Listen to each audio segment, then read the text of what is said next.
This is Yes, Prophet, your professor of profit. And today we're going to be talking about the bulls and the bears. Anybody who's been involved in anything within finance, I'm sure, has heard this term bulls and bears. But really, what does it mean? So very briefly, when you talk about the bulls, you are actually talking about an optimistic view and about prices going up. So when you're bullish or a bull, you're optimistic. If you're a bear or you're bearish, then you are pessimistic and you're expecting the prices to go down.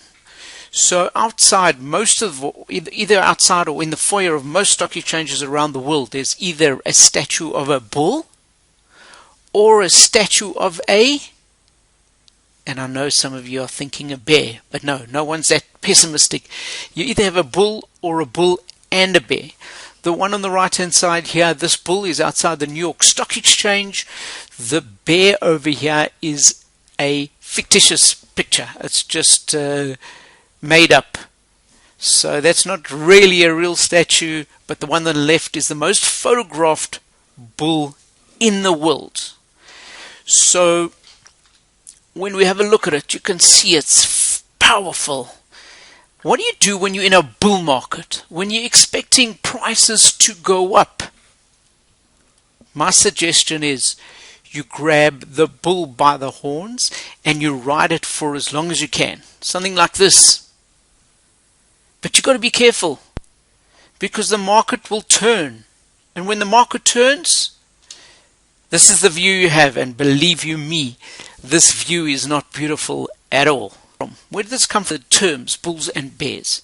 So the one theory is just the way the bulls behave. If you look at a bear, it strikes downwards, and a bull strikes upwards, giving the indication of where the market is going to go. There's another theory though. The other theory is that there's a bear that is sleeping. In winter, they say a bear hibernates, so things quieten down. And then you have the bull, and a bull in a china shop running riot. So it creates the different types of behavior. But the most plausible one, it dates back to the London Stock Exchange of the 1600s. They had a bulletin board on which traders could post or put the stickers of the stocks that they wanted to buy. And when there were lots of offers, the board was full of these bulletins. Bulls, bulletin. And when the offers were scarce, the exchange was bare. It had nothing there. And so that term bear sounds like bear. And that's what they say it comes from. Bull comes from bulletin, and bear comes from bear.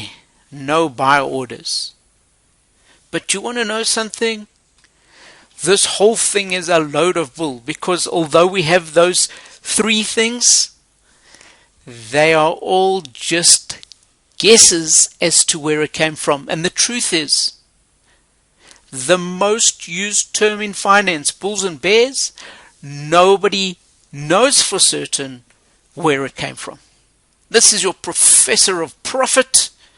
I hope you have a profitable day.